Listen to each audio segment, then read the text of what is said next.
Laura Gwyn of Gail Gwyn Properties, and today we're here to talk about the importance of a good open house. Open houses have changed a lot. Realtors no longer, or should no longer, be holding passive open houses where you just put the listing in MLS, a sign in the yard, and then passively wait for people to come to the open house.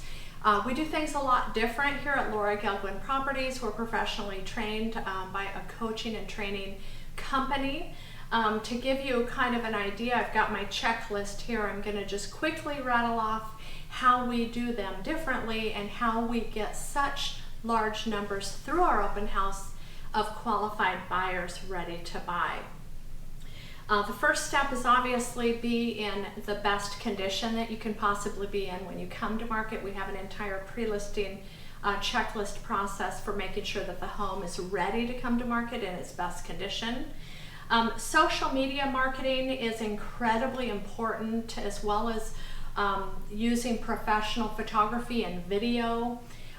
We advertise across all social media campaigns, as well as have walkthrough videos on every real estate website available. We do a lot of direct target marketing. If you are ever on Facebook, LinkedIn, Instagram, any social media sites whatsoever, and you see ads that pop up like that are something that you were just looking at online, those are sponsored or direct target marketing that we and other companies pay for to make sure that our advertising is getting in front of the people that it best serves. We do a lot of that. It's kind of like casting a net over the right demographic. So that's direct target marketing. Those leads are online, and we invite them to the open house. Postcards are old school, but we still do it because we find that it's effective. However, we do the postcard mailings to direct demographics. When we list a home as a team, we talk about who our avatar is, or who our most likely buyer is that's going to buy the home, and then we do try to send our open house invite postcards to those people. There are three kinds of people that you can market to. There's owner-occupied, non-owner occupied, and then of course the people that own the non-owner occupied. So we see those three demographics differently, and we market to each one of them differently, and it depends a lot on the home that you're selling. For owner-occupied people, it's really great because door knocking, phone prospecting, and doing the postcard mailing, they know people that are interested in moving into their area. If they're still living there, it's because they like the area.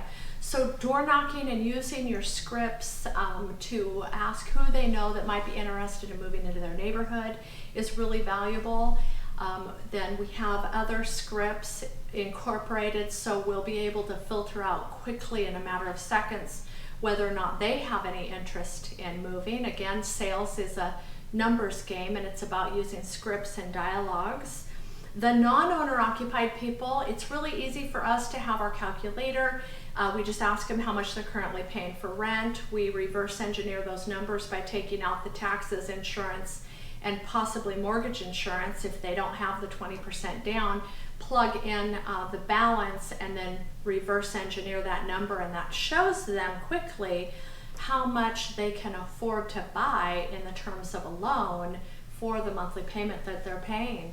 And they're making their investor rich by paying rent. So then, depending on the home that you're selling, we also target the investors that own that non-owner occupied if we think that it's a good home to have as a rental.